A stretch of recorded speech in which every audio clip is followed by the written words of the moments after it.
Everyone, চলে এলাম আজকে একটা সুন্দর রেসিপি নিয়ে।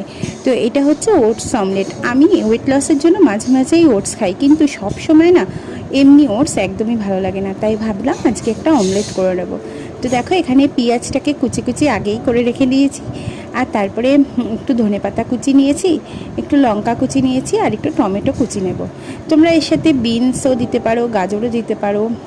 আমি একটা ডিম দেব, সেহেতু একটা অল্প সবজিই দিচ্ছি। যদি তোমরা দুটো তিনটে ডিম দাও তাহলে আর একটু সবজি বাড়াতেই পারো, তাতে কিন্তু একদম মন্দ লাগবে না, খুব সুন্দর টেস্ট লাগবে। তো দেখো, আমার সব চপ করা হয়ে গেছে। এখন আমি একটা বাটির মধ্যে নিয়ে নিয়েছি সমস্তটা, আর এবার অল্প একটু ওটস দিয়ে নিলাম, আর একটা ডিম আমি ফাটিয়ে নিচ্ছি। এর মধ্যে সামান্য আমি দেব লবণ, যেটা না হলে একদমই স্বাদ আসবে না কোনো কিছুতেই। আর দিয়ে দেবো একটু ম্যাগি মশলা। তোমাদের কাছে যদি না থাকে তো না দিলেও অসুবিধা নেই, আমার কাছে যেহেতু অ্যাভেলেবেল ছিল তাই আমি একটু দিয়ে নিয়েছি। তো দেখো, এবার খুব ভালো করে সমস্তটাকে মিক্সড করে নেব। আর লবণ দিলেই জানো, সবজি যা দেওয়া হয়েছে সেগুলো একটু নরম হয়ে আসে। আর এর সাথে ভালো করে মিক্সড করে নিয়ে এবার একটা ফ্রাই প্যান আমি গরম করতে বসিয়ে দিয়েছি। এবার দেখো, এর মধ্যে অল্প একটু সাদা তেল দেবো, একদমই সামান্য দেবে।